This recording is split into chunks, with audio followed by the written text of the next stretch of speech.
Bom, boa tarde a todos, sejam todos muito bem-vindos. Nossos irmãos que estão aqui no Zoom, aqueles que estão chegando aqui no YouTube, sejam bem-vindos. A partir de agora, nós vamos dar início à palestra pública da Sociedade Teosófica. Essa atividade ela acontece sempre ao sábado, às 18 horas, e é um espaço onde nós convidamos os nossos irmãos teósofos do Brasil todo para vir aqui expor algum tema relacionado à teosofia ou alguma atividade afim. E também a gente usa para poder divulgar os livros da editora Teosófica. E para aqueles que ainda não conhecem a Sociedade Teosófica, eu apenas gostaria brevemente de mencionar que a Sociedade Teosófica é uma organização internacional. Nós estamos presentes em mais de 60 países.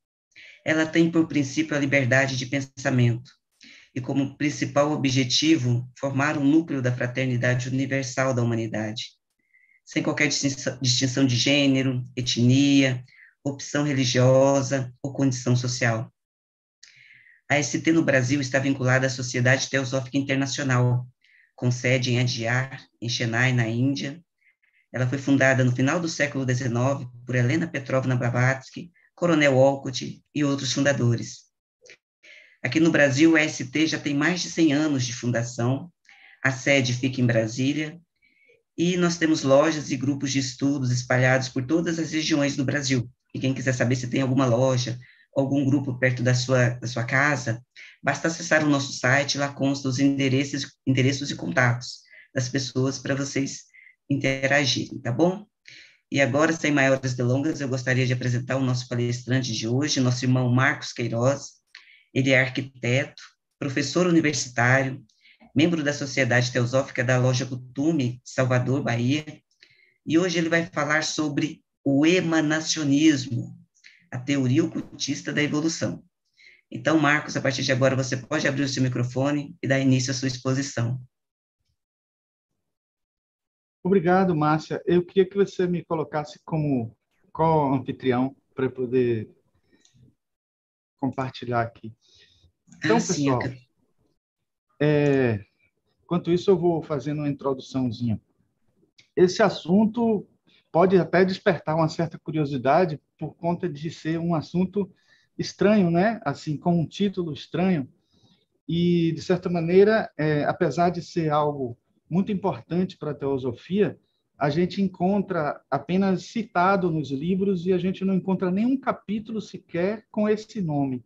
A gente não encontra nenhum livro falando sobre a questão somente, mas ele está imbricado na teoria da teosofia e a gente vai ver isso, vai ver que muitos palestrantes já falaram sobre isso, sem usar o termo emanacionismo, a não ser nas aulas sobre as cartas dos Mahatmas e sobre a doutrina secreta, que, vez por outra, essa palavra aparece e vocês vão ver que, na verdade, aparece porque realmente é a maneira como a gente deve entender mesmo, né? O processo de evolução da nossa evolução, né? Tanto a evolução biológica quanto a evolução espiritual, a evolução da vida, vamos dizer assim. Vocês já devem estar vendo aí. Eu acho que como eu compartilhei, eu vou ter que compartilhar de novo porque eu tenho que compartilhar a tela inteira, sim. senão não vai passar os slides.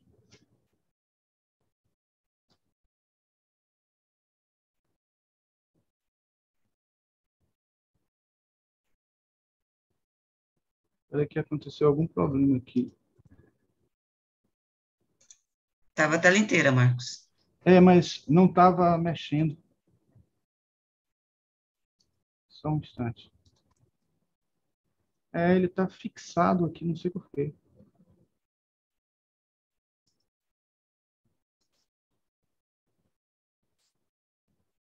Estranho.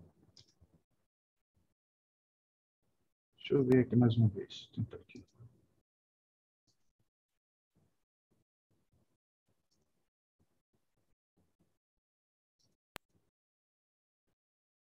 Vamos ver se agora passa.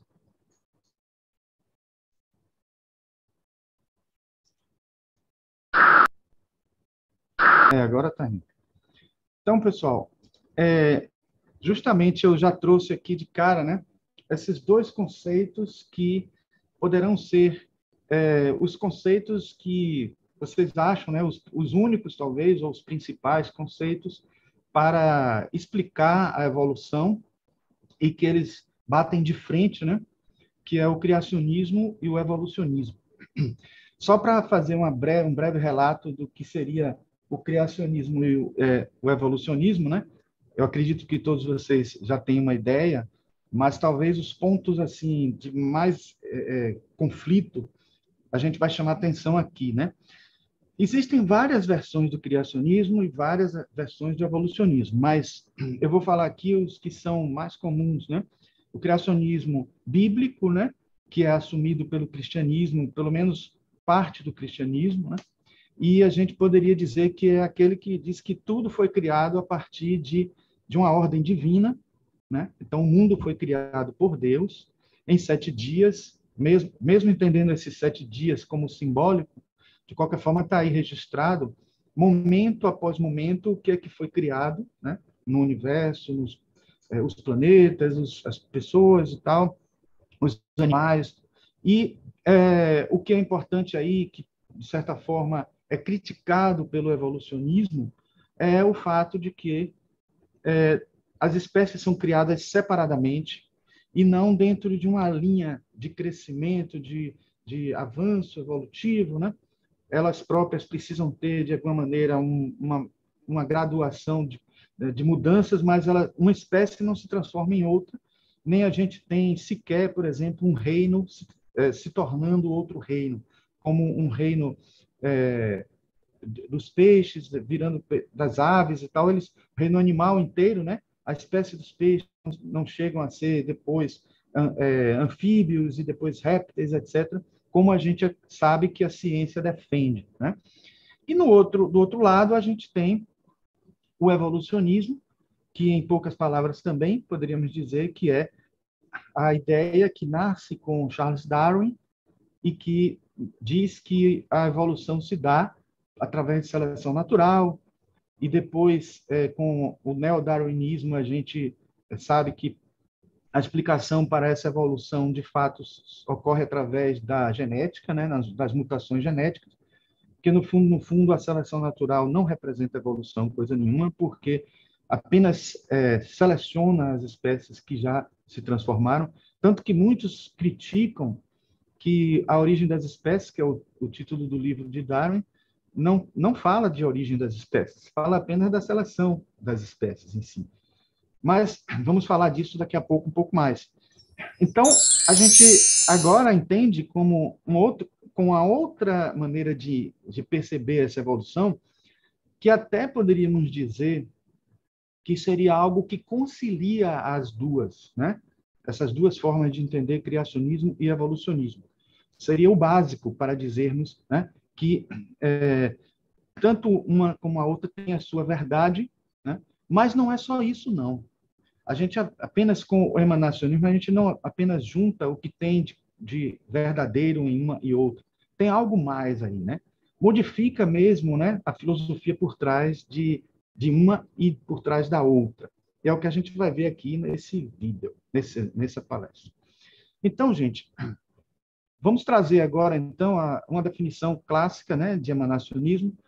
É uma ideia da cosmologia ou cosmogonia presente em alguns sistemas religiosos ou filosóficos para explicar a criação e o desenvolvimento do universo ou dos universos e da vida.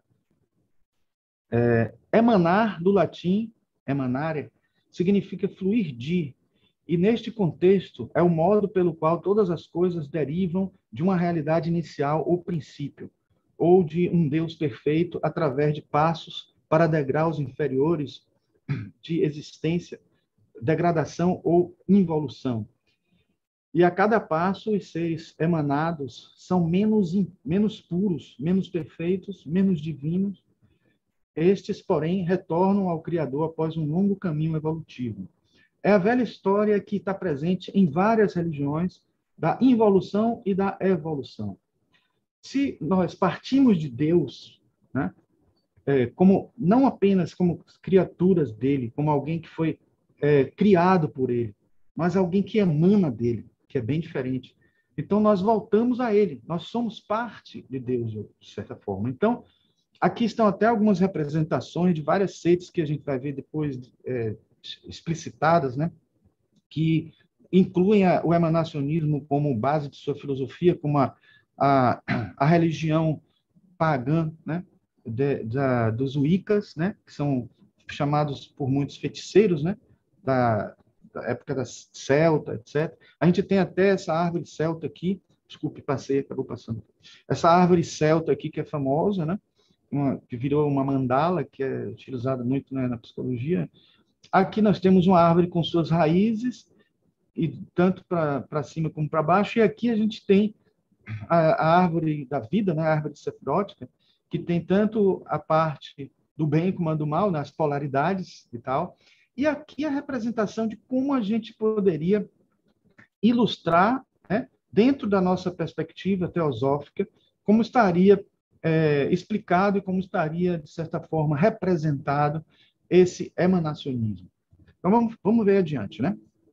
O emanacionismo propõe um princípio transcendente do qual tudo é derivado e, teologicamente, se contrapõe ao criacionismo, no qual o universo é criado por um Deus consciente que é distinto e transcendente à sua criação.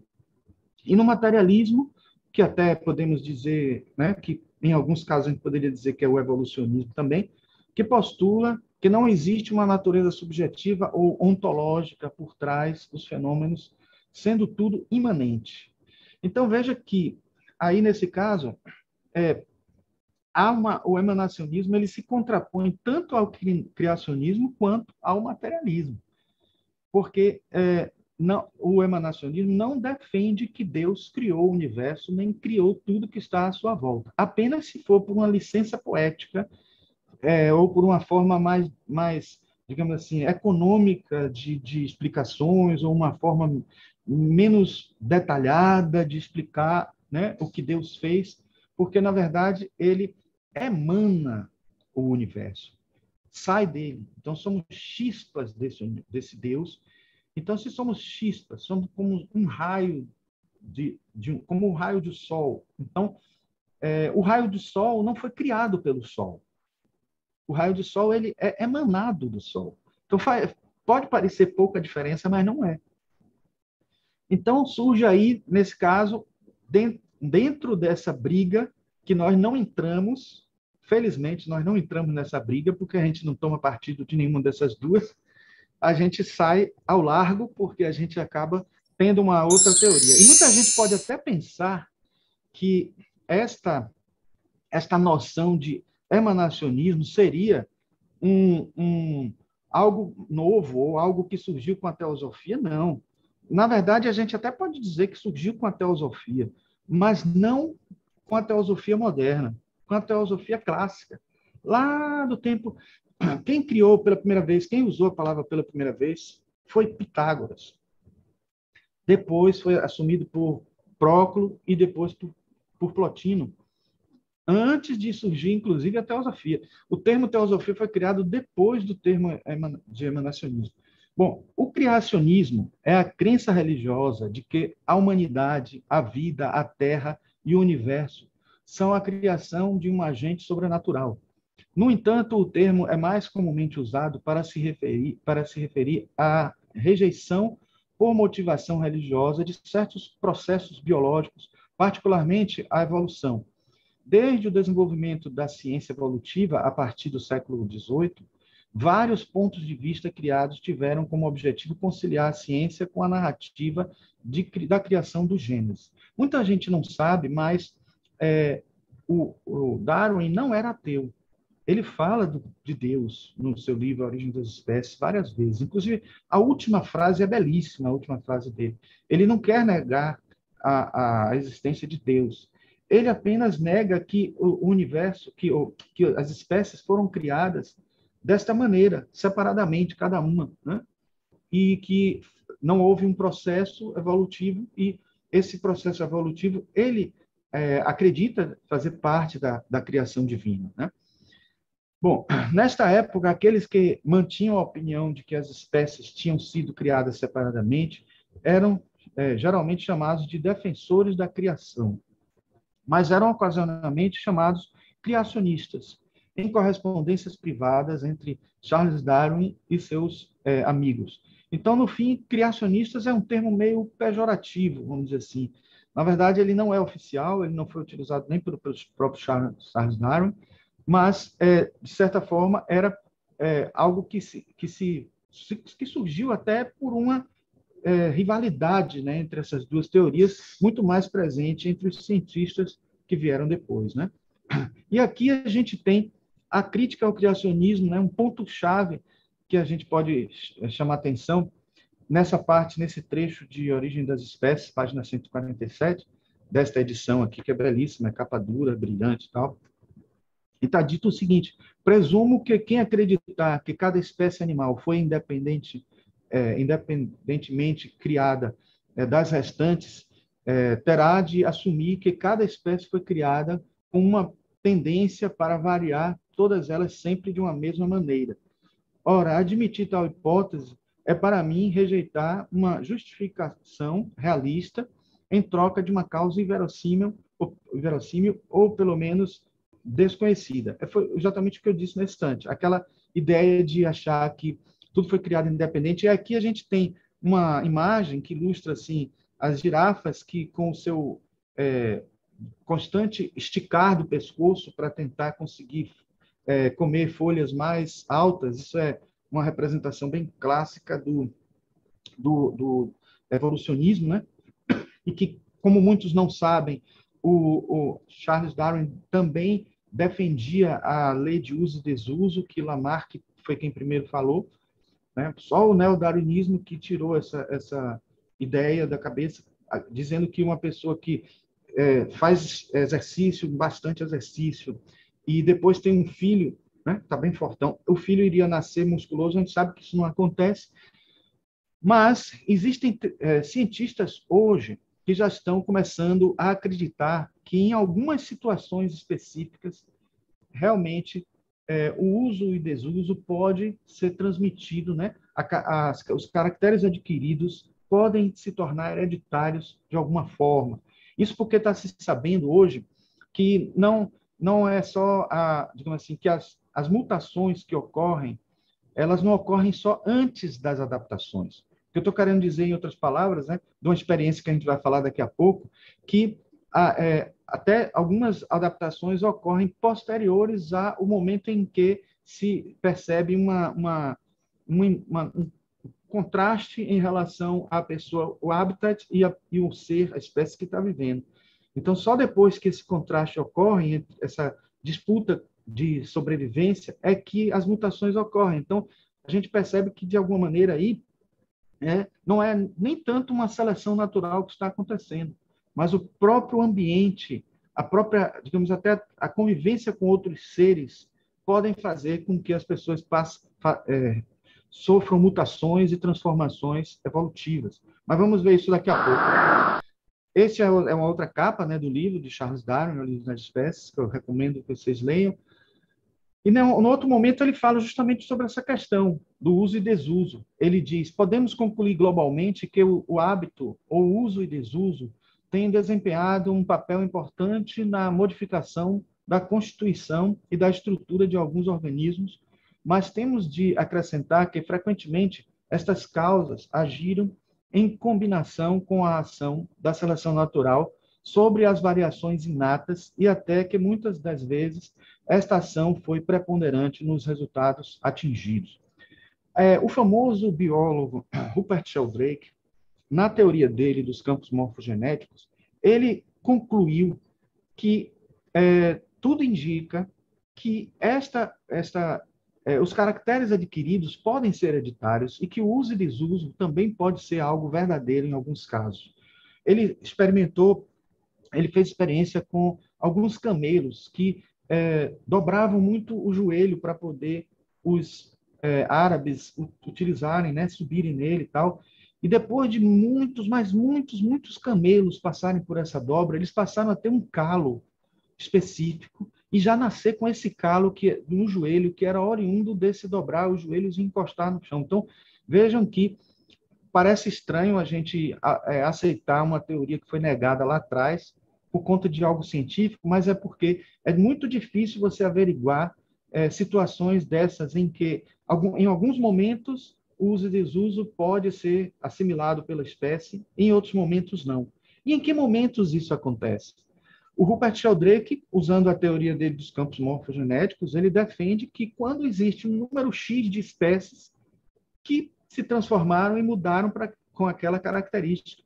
Então, em vez de ela ser transmitida só geneticamente para as espécies futuras e as espécies futuras já terem a constituição genética que poderia sobreviver melhor àquela condição, ele acredita que, na verdade, existe um campo morfogenético associado a cada espécie e quando um número suficiente de espécies adquire determinada mutação, ela transforma as outras, ela faz as outras se transformarem.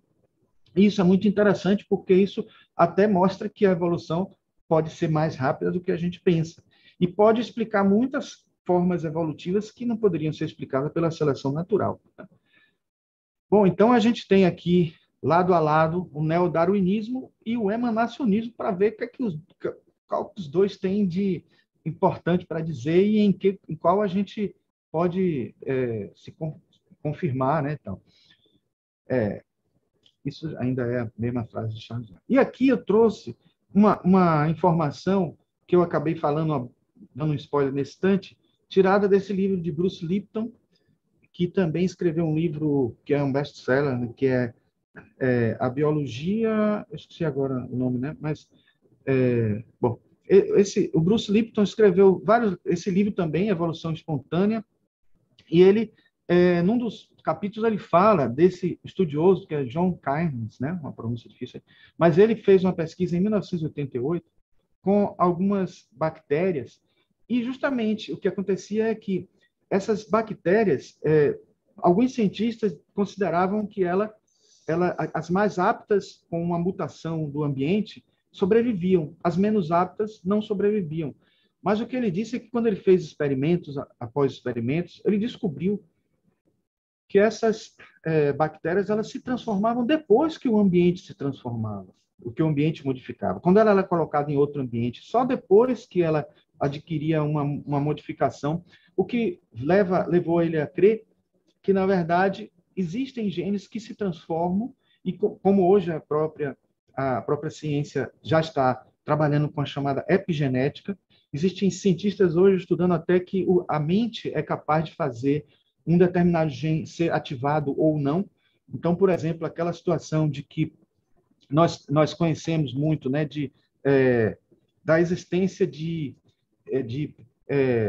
pessoas que conseguem carregar, né, mães que conseguem carregar um carro se vem seu filho em vias de morrer por um carro que está em cima, alguma coisa assim. Então, ela ativa genes que ficam latentes nela, são verdadeiros poderes latentes que a gente tanto estuda na teosofia também. Então, a gente, com o poder mental, a gente não faz o carro levantar, a gente faz ativar alguns genes que tornam o nosso organismo mais forte. Outro exemplo que eles dão é pessoas que tomam sustos muito fortes e que, às vezes, ficam com o cabelo branco de uma vez. Esse aqui levou tempo para ficar branco, né? Mas se uma pessoa, de repente, ficar, né, tomar um susto e o cabelo ficar branco, é porque tem um gene que poderá ter sido ativado ali, fazendo com que isso acontecesse bruscamente. Então, é interessante a gente perceber isso, porque mostra que nossa evolução ela é muito dependente de outros elementos, né? Por isso, epigenética, são coisas que estão acima da genética, que interferem na genética, né? Por que pessoas adquirem um vírus, estão com ele lá, mas ele fica latente, não sofre alguma coisa? Ou então, porque uma pessoa tem determinada doença, porque geneticamente ela foi, digamos assim, acometida daquela doença, mas ele nunca se manifesta. Então, a ciência tem algumas explicações para isso, mas se a gente for a fundo, a gente vai descobrir que muitas coisas estão relacionadas ao estado mental, à energia, à aura, à vibração da pessoa, a egrégora que ela cria. Enfim, tudo isso interfere, sim, na manifestação de determinadas situações. E se a gente for para pensar mais ainda, a gente vai lembrar aqui, tem que passar assim, que existe uma bióloga que não é muito famosa, infelizmente, né? A teoria dela é pouco conhecida, que é Lynn Margulis, que ela tem uma teoria da simbiogênese, ou a endossimbiogênese, quando se trata de tudo dentro do indivíduo, né? Ela questiona, por exemplo, que se a evolução fosse por um processo seletivo, não tinha como uma célula procarionte se transformar numa célula eucarionte, porque ela não é uma continuidade, né? Ela não se transforma de uma maneira contínua. E ela diz o seguinte, que para que a célula eucarionte existisse, era necessário que outros organismos se agrupassem.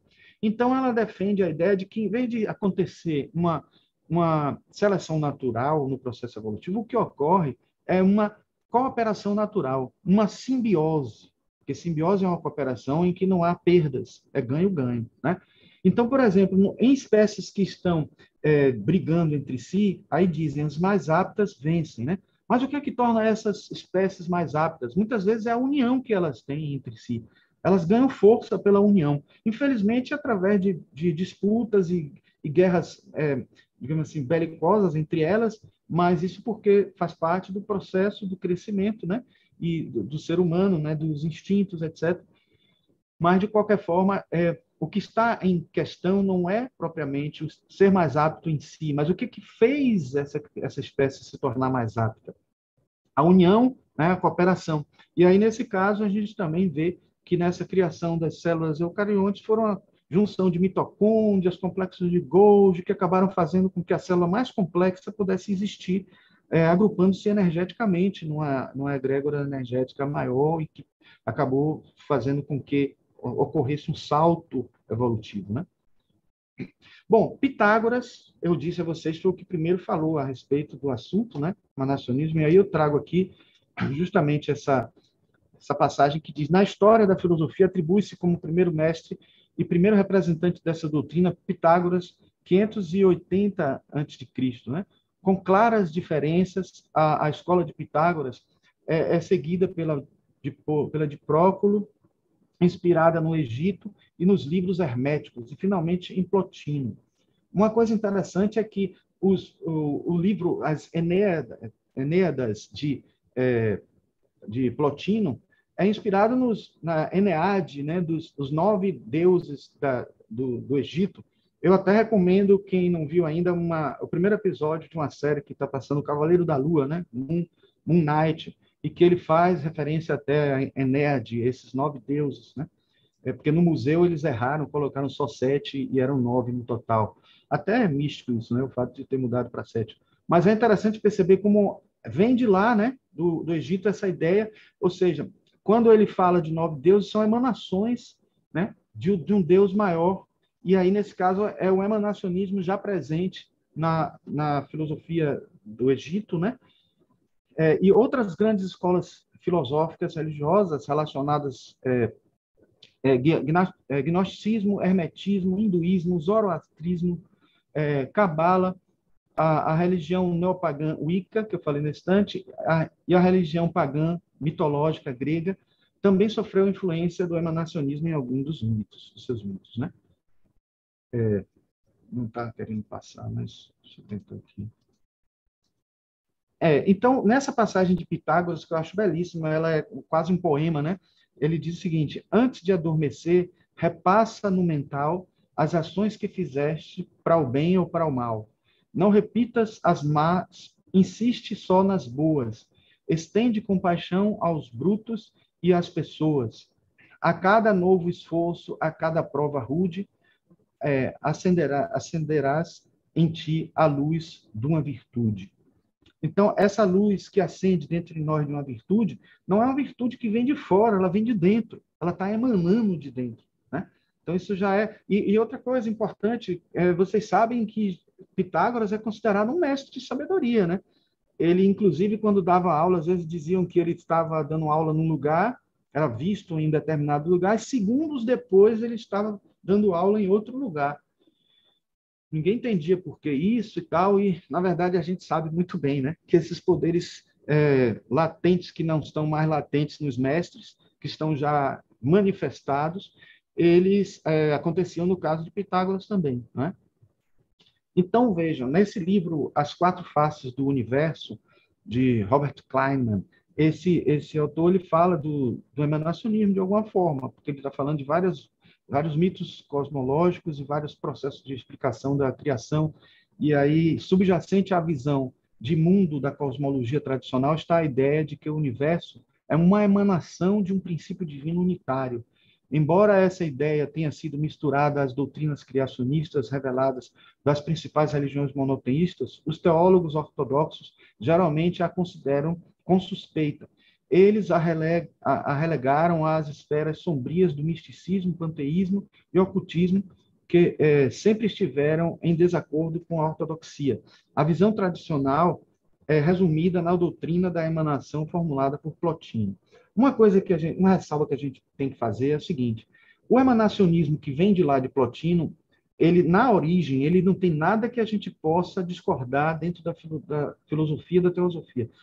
Mas todas as filosofias que vieram depois, que foram vindo transformadas, elas sim passaram a ter diferenças, mas claro que a gente entende isso, quem leu o livro Cristianismo Esotérico, né, de N. Besant, sabe que quando uma ideia surge de um ser de luz, de um mestre, depois os discípulos vão, de certa forma, diminuindo a sua verdade, perdendo a força, né? Então, a gente entende que quando a gente vai lá às origens, busca os textos mais clássicos, mais antigos, a gente vai encontrar uma fonte muito mais profunda e mais segura de informações, porque elas vêm de uma mesma nascente, né?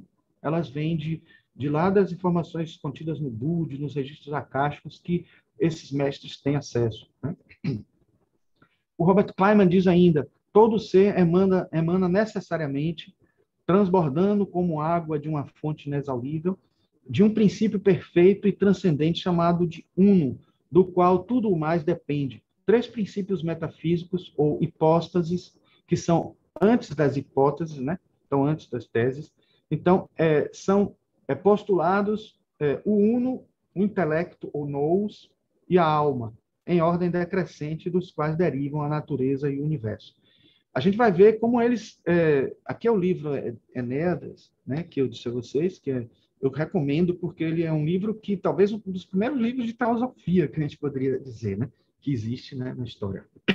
Bom, o Santo Agostinho já teria reconhecido três hipóstases plotinianas, nas três pessoas da Santíssima Trindade. O Pai, que é o princípio de todas as coisas, o Filho, o intelecto, que permanece com ele, né? E o Espírito Santo, a emanação saída dele e definida como razão que ordena o mundo. Agostinho utiliza e aproxima dois conceitos de razão tomados de Plotino: a razão entendida como um movimento do espírito capaz de distinguir e unir as coisas que aprendemos, e como um movimento que ordena o universo, fazendo-o voltar à unidade. E aí, o que é que vocês tiram como conclusão imediata? Quando a gente lê isso aí, fica evidente que desses três conceitos de uno, intelecto e ânima, nascem as três emanações que a gente trabalha na teosofia, né? Então, exatamente as três forças, o Forhat, o Prana e a Kundalini, né? Que assume características com esses nomes específicos quando atuam como energia para dar vida ao ser humano, mas ela se manifesta de diversas maneiras em todo o universo, porque são as três forças que dão origem a tudo que existe no universo. E elas, por si só, também se ramificam, porque são emanações, mas tem subemanações, e das suas subemanações, muitas coisas acontecem no mundo, desde criaturas hierarquicamente que estão na hierarquia do universo, gerando tudo que existe por aí, né, com suas outras subdivisões, até o universo material, a vida, né, nós como seres em si, né, enfim. Então, esta situação aí é bem fácil da gente entender, né, a existência aqui de um logo solar e ele emanando para a existência de outros seres que somos nós, né? Então, de certa forma, nós nos conectamos enquanto Atma, de alguma maneira, a esse ser solar que está lá em cima, né? Então, essa é uma outra definição de emanacionismo que eu acho interessante entrar aqui bem nesse momento, né? Tendência filosófica que afirma que o universo não foi criado pelo Deus Supremo, e sim por seus arautos. E repare, se a gente for parar para ver a definição de Deus das cartas do Mahatma, isso tem tudo a ver, né? Porque, na verdade, os arautos de Deus são parte de Deus, de certa forma. Não é, pois, uma obra que antes fora desejada, planejada e depois realizada pela divindade absoluta. Ao contrário, o universo existe porque naturalmente emanou, saiu de um logos menor. O Sol irradia aqueles raios solares porque ele, um momento específico, decidiu, eu vou emanar esse raiozinho agora aqui, vai atingir lá um pedacinho da Terra, vou emanar esse outro agora, vou emanar esse outro. Não. Na verdade, a gente sabe que as emanações que chegam até nós, elas são todas muito conhecidas pela ciência, algumas conhecidas somente parte. Na verdade, o que se conhece pela ciência, né, é só parte, né, dessas energias, porque a ciência que diz que é a radiação cósmica, né, os raios cósmicos, que faz com que mutações ocorram e espécies possam ser mais aptas no processo evolutivo da seleção natural, essa radiação cósmica, ela vem de onde? Ela vem do Sol. E é a radiação mais sutil do espectro, é com frequência mais elevada, né? Comprimento de onda menor. Então, a gente pode entender que existe essa radiação, irradiação cósmica que vem do Sol, e existe também uma radiação que vem de nós mesmos enquanto chispas divinas, porque essas irradiações alimentam um outro Sol menor que irradia também. Então, nós podemos dizer que essas mudanças, essas transformações, essas mutações, elas não ocorrem apenas por uma irradiação divina, mas também pela irradiação do divino que há dentro de nós. Então, somos co-criadores, nós estamos também fazendo o nosso próprio mundo, nosso próprio corpo evoluir, ou nossos próprios corpos evoluírem. Porque nós temos um sol dentro de cada corpo nosso, dos corpos sutis todos, né? Então, a palavra emanação vem do latim emanatio, que, né, já falei na instante, né? E tem como característica básica ser diferente ou oposta ao conceito de criação, a emanação, o processo, e não um ato isolado. Isso é importante também porque emanação, sendo um processo, não um ato isolado, mostra que quando Jesus diz assim, que Deus continua criando até hoje, Deus nunca para de criar. Quando ele diz isso é porque essa criação não é uma criação, é uma emanação mesmo. Na verdade, é uma criação que tem um sentido de jorrar, né, de emanar, de fluir. Então, é algo muito mais profundo, muito mais contínuo, né, nesse processo todo. Vamos ter que passar aqui. Bom, e aí eu tenho aqui uma ilustração bem interessante desse emanacionismo, né, que é um conceito filosófico segundo o qual tudo no mundo, incluindo almas humanas e mentes, surge, emana de um princípio ou de uma realidade primária, o ou absoluto, de uma maneira intermediária ou não. E aqui eu trouxe uma ilustração mostrando como é que se dá justamente essa irradiação que eu falei nesse instante. Os logos, né? Logos solar, logos planetário, né? Logos, assim, nós como receptores desse logos. Isso lembra muito, pessoal, a alma grupo, né? Só que o que tem de diferente para a alma grupo é que nós temos a individualidade, né? Então nós não dependemos do Sol, né? Não somos irradiação desse Sol, não dependemos do Sol para ter individualidade. Continuamos com a nossa individualidade, né? E aí, né, continua havendo uma conexão entre os seres, só que mantemos a individualidade. Então por isso é que toda hora está caindo aqui o microfone. Por isso que quando a gente vê Helena Blavatsky toda hora dizer como se fosse um panteísmo, como se fosse um panteísmo, ela diz em outras palavras que nós não somos panteístas. Mas se tivesse uma doutrina mais próxima para explicar, seria o panteísmo, mas um panteísmo diferente, porque nós não perdemos a individualidade. Não é uma gota de água que cai no oceano e se perde nessa imensidão do oceano. Nós continuamos com a nossa individualidade, né? E Rupert Sheldrake, nesse livro A Presença do Passado, ele cita a Marie-Louise von Franz, que é uma discípula de Jung, né?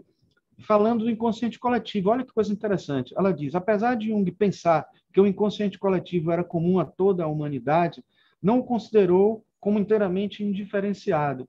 Não há dúvida de que, a um nível anterior e mais profundo do desenvolvimento psíquico, todas as raças humanas tinham uma psique coletiva comum, mas com o início da diferenciação racial, desenvolveram-se diferenças essenciais também na psique coletiva. Ou seja, corroborando com aquela ideia da ressonância magnética de toda aquela ideia de Rupert Sheldrake, né, de que existe uma egrégora, né, que associa a gente e tal. Essas associações, por similaridades, vão acontecer e as irradiações, por sua vez, vão formando subgrupos. Então, o inconsciente coletivo não é tão unificado assim, porque antes disso existe um inconsciente que une as pessoas que pensam, vibram na mesma vibração, que pensam mais ou menos parecido, né? Mas repare que as energias vão fluindo e chegando a esses grupos e irradiando, de certa maneira, né? Por isso que também foi dito, quando dois de nós se reúnem em meu nome, né? Realmente ali se faz presente o Deus. Então, de certa maneira, aí está se formando um novo Deus ali, um novo agrupamento de seres que vão irradiar e que vão emanar, né? Como se fosse um outro Deus ali, uma outra fonte divina, né? Ou um repetidor da energia que a gente poderia chamar assim. Eu acho interessante também falar desse quadro, né? Que ele é polêmico. Não sei se vocês sabem da história de que o quadro de Michelangelo na Capela Sistina, que mostra a criação de Adão, antes ele tinha o dedo unido, né? O dedo de Adão unido ao dedo de Deus. Mas porque Michelangelo acreditava nessa que nós somos continuidade da divindade e ele tinha uma iniciação espiritualista profunda, né, esotérica. E ele, quando mostra uma série de coisas presentes, né, oculta, né, até essa representação de Deus, depois foi mostrado que é o próprio cérebro, né, aqui o desenho do cérebro. E aí a gente pode ver, por exemplo, que antes os dois dedos eram unidos, eram exatamente assim, porque existiria um fluxo de conexão emanando de Deus para o homem, como em toda a criação, em tudo que existe no universo. Como é uma mera representação, de certa maneira ele ia colocar assim, mas foi pedido a ele que tirasse isso por acreditar que o ser humano não é tão assim, não tem essa bola toda e precisaria estar distante do divino, né? Então, infelizmente, a obra de arte não teve que ser modificada, né? Então, nesse livro, Arte Secreta de Michelangelo, a gente encontra essas informações aí. No livro Sabedoria Oculta na Bíblia, de Geoffrey Hodgson, a gente tem o seguinte: a pergunta, se Deus fez todas as coisas, quem fez Deus? Formulada algumas vezes, até mesmo por crianças, a filosofia oculta responde: ninguém, pois o demiurgo, ou logos ativo, é uma emanação do divino, imutável, iluminado, absoluto, que não pode querer pensar ou agir até que tenha se tornado parcialmente manifesto como finito. Ele se manifesta pela projeção de um raio que penetra no espaço infinito, onde se torna o arquiteto do universo resultante. Olha que interessante. Aí resumiu tudo, né? Que foi dito aqui. E no livro de Spinoza, a gente vai encontrar, né, no tratado dele sobre Deus, o famoso Deus de Spinoza, ele diz: dizemos que Deus é causa emanativa ou produtiva de suas obras, e em relação à operação que se está realizando, é uma causa ativa ou eficiente. Deus é uma causa imanente e não transitiva, já que opera tudo em si mesmo e não fora, posto que fora dele não há nada. Então, tudo é Deus, né? Deus é tudo e tudo é Deus, né? Com maior ou menor grau não, absolutismo é péssimo, né? Mas numa condição absoluta, né? Não manifesta, ou numa condição manifesta ou relativa, mas tudo é Deus ali presente, né? E em As Cartas dos Mahatmas, não poderia deixar de colocar essa carta famosa aí. O Deus dos teólogos é simplesmente um poder imaginário, um poder que até agora nunca se manifestou. nossa principal meta é libertar a humanidade deste pesadelo, ensinar o homem a virtude pelo bem da virtude e ensiná-lo a caminhar pela vida confiando em si mesmo, ao invés de depender de uma muleta teológica que, por eras incontáveis, foi a causa direta de quase toda a miséria humana. Podemos ser chamados de panteístas, de agnósticos? Nunca. Se a pessoa estiver, se as pessoas estiverem dispostas a aceitar e a ver como Deus nossa vida una, imutável e inconsciente em sua eternidade, poderão fazê-lo e assim manter mais um gigantesco equívoco de denominação. Então, em outras palavras, o mestre Kuthumi aqui foi bem radical no sentido de até de preferir que nem chamássemos de Deus, chamássemos de vida una para a gente entender que não somos tão distantes de Deus assim.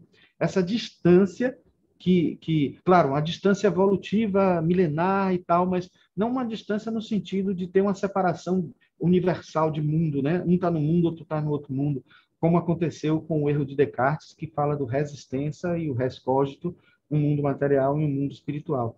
Então, na verdade, não existe essa distância, pelo menos existe uma conexão contínua, por mais que ela seja longínqua, mas ela não é desconectada, né? É mais ou menos isso. Então, aqui nós temos mais uma fala que é: a vontade divina não pode ser reduzida a um desejo pessoal. A grosso modo, pode-se ter um exemplo na respiração. A aspiração e a expiração do ar é naturalmente ou automaticamente vinculada aos seres viventes. Ocorre independente de um desejo momentâneo. O termo emanação é de uso frequente na filosofia e, por isso, cremos ser oportuno aplicá-lo a este processo criativo. Ou seja, nós negamos com esse conceito o ex nihilo, né? Que é a visão de que tudo é criado do nada, né? É criado do nada, assim, do zero aparece tudo. Nada surge do nada é essa frase que é o lema do emanacionismo, né?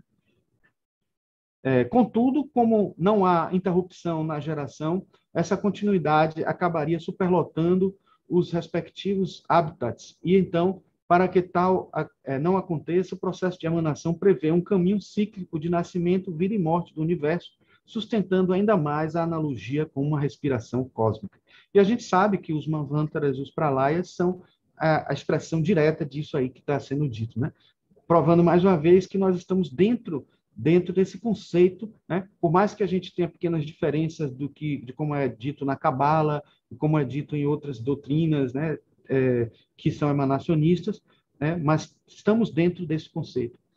E a gente pode dizer que Kant, ele quando dizia na sua cosmologia, Deus como a causa do mundo pode se enquadrar nas seguintes classes: o mundo como o próprio Deus, o panteísmo dos antigos e o espinosismo da época moderna, e dois, repare que não sendo mais panteísmo, e dois, que é onde a gente se enquadraria, Deus como um ex extramundanum, né? Como um sistema emanationis, né? Um sistema emanacionista ou um sistema liberi arbitri, que é o homem como uma emanação de Deus ou o universo como um ato de criação livre de Deus, né? Então, nós estamos exatamente nesse 2A aí, dentro da nossa concepção, né? Imanência e transcendência juntas. Então, o primeiro seria pura imanência, o último seria pura transcendência, e nós, na nossa concepção, juntamos imanência e transcendência. E juntamos, não somos dualistas, como Descartes, nem politeístas, como alguns consideram algumas religiões que nem sempre são, somos, na verdade, monistas. E Blavatsky também, ela coloca isso, né? Nesse livro de Nicholas Goldrich Clark, diz o seguinte: Blavatsky mostrou como o esoterismo poderia assimilar a evolução. Ela aceitou a ideia da evolução, mas apenas em termos espirituais de uma cosmologia emanacionista, que formou e realizou todas as variadas formas materiais da criação. Vendo a evolução espiritual como o propósito e a direção subjacente a todas as mudanças no universo, Blavatsky efetivamente resumiu os aspectos material e físico da evolução em um grande e envolvente plano divino. Foi neste livro que eu ouvi pela primeira vez a expressão emanacionismo, né? E ela continua, né? E esse autor continua. Na formulação da evolução de Blavatsky, é a mônada e a combinação dos sextos e sétimo princípios do homem, Atma Buddhi, ela mesma uma gota do uno, divindade infinita e universal, que migra através de incontáveis encarnações, sendo mineral, vegetal ou animal, em sua viagem individual por vastos períodos de tempo. Coletivamente, a passagem de todas essas mônadas individuais destina-se a erguer a consciência de tudo que existe em níveis espirituais sempre mais elevados. Então, aqui a representação do quaternário inferior e a tríade superior. Aliás, não é nem a tríade, aqui é só o Atma e o Buddhi, que é a representação da mônada, né? A diferença de mônada para alma é justamente porque que a alma seria a tríade, Atma, Buddhi, Manas, e a mônada seria somente o Buddhi e o Atma. Então, pessoal, só para fechar, eu queria mostrar mais uma passagem de A Carta dos Mahatmas. O tempo está se esgotando, né?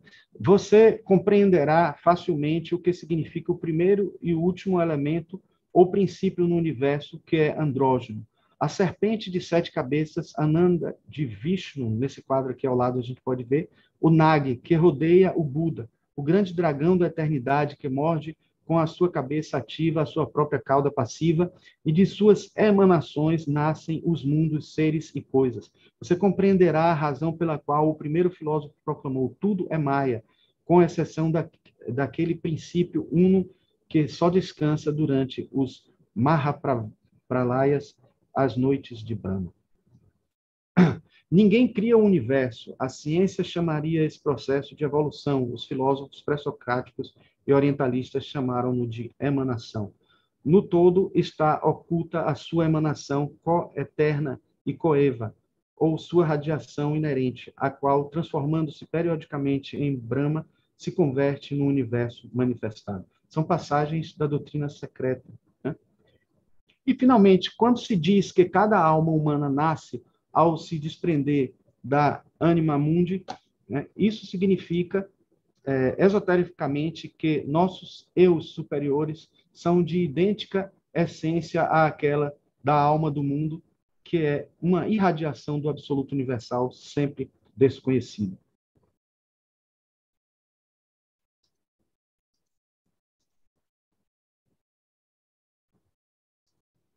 Eu acho que tem pouco tempo para... Ficou pouco tempo, né? Mas espero que ainda dê para uma ou duas perguntinhas, se eu responder rápido, né? O assunto é vasto e pode ter surgido alguma dúvida, né?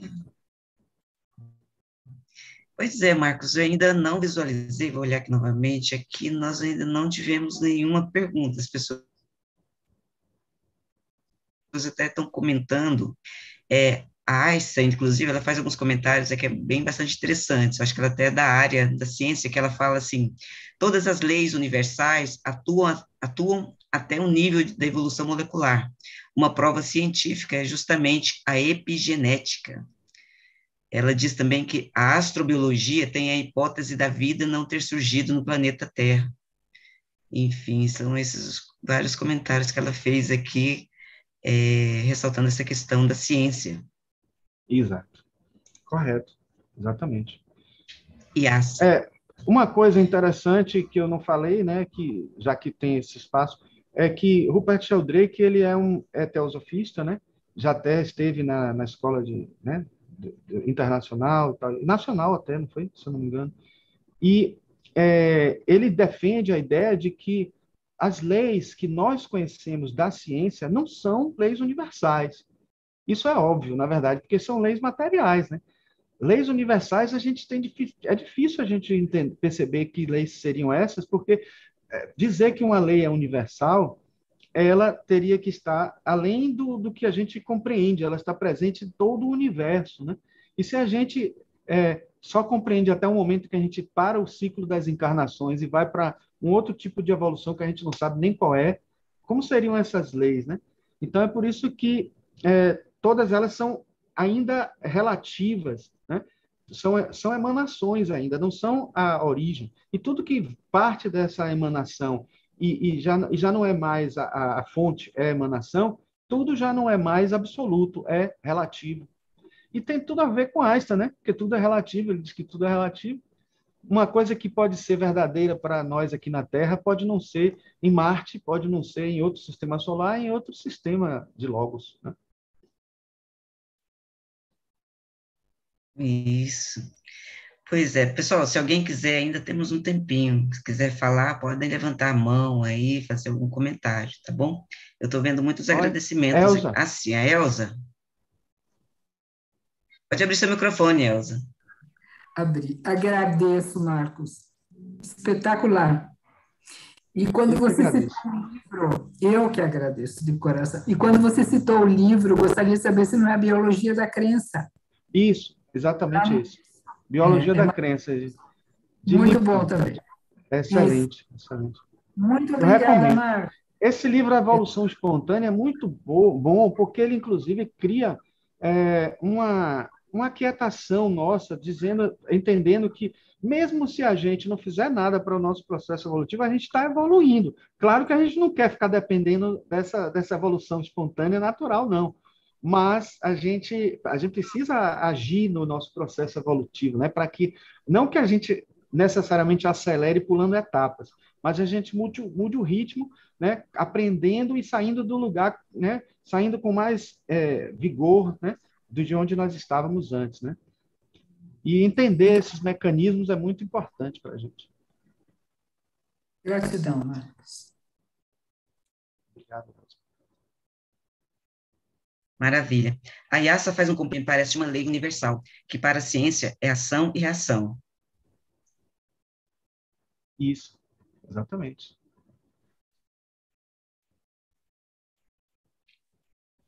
Oscar não quer falar nada, não. Pessoal, acho... Meu primo está aí, ó. Ele Olha, apareceu e desligou.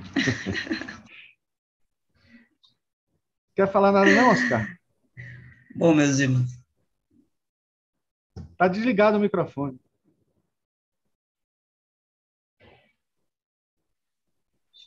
Marcos, Sim, tá ouvindo? estou ouvindo. Eita, ele caiu. sério? Sumiu aqui. É. Ah, que pena. Bom, Marcos, muitos Ele trabalha agradecimentos com aqui também no bioconstrução, é chat. arquiteto também. É, ah, olha só que bom. Acho que não. Ó. O Jorge Luiz também dando parabéns, gratidão, mais uma bela exposição sobre esse tema tão profundo e abstrato. Bom, pessoal, nós estamos chegando ao final, Marcos. Aqui agora eu gostaria de agradecer em nome da sociedade, foi uma palestra maravilhosa. Foi muito bom você ter trazido esse tema, porque nós temos muitos membros novos hoje na sociedade teosófica e sempre entra nessa questão do emanacionismo, do criacionismo. Então, foi muito bom você ter trazido e colocado dessa forma tão didática e tão fácil de compreender, com tanta informação. E eu recomendo até as pessoas que assistem novamente essa palestra, porque vale a pena ver de novo, tem muita coisa interessante. No mais, nossos Obrigado, Marcos. agradecimentos, eu gostaria já de deixar o convite para o próximo sábado.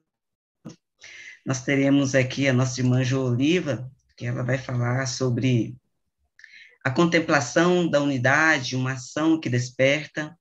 E lembrando que logo mais hoje ainda teremos Teosofia e Arte, com o Sarau Teosófico, com poemas sobre o modernismo brasileiro, a segunda parte. E amanhã continuamos com a programação da Sociedade Teosófica a partir das 16 horas. O Félix Miranda comanda o encontro com Sofia, que amanhã terá a presença de Cidinha Lauda. Às 17 horas nos reunimos com estudo com os membros livres. Às 18h30 temos a nossa meditação. E às 19h30, Krishnamurti, a Unidade da Vida, com nossos irmãos Marcos Rezende e Eduardo Iver. E aos nossos amigos que nos acompanham no YouTube, nossos agradecimentos. Quem ainda não se inscreveu no canal, se inscrevam, ative o sininho, dê o like de vocês e compartilhem nossas lives aqui para a gente divulgar cada vez mais esse ensinamento tão valoroso que é a teosofia. E eu vi que o Oscar entrou novamente. O Oscar quer dar um alô aí pro primo? Ele está sem microfone, Marcos, eu não sei se está acionando. É. Bom, meus irmãos, já são 19h01, vamos ter que encerrar essa live. Nossos agradecimentos a todos que nos acompanharam. E no mais, até a próxima semana, tá bom? Obrigada, Marcos. Grande abraço Obrigada. para todos. Grande abraço. Oi, gratidão. Tchau, tchau, pessoal. Tchau, Jovaí. Tchau. Valeu, nossos irmãos aí sempre presentes.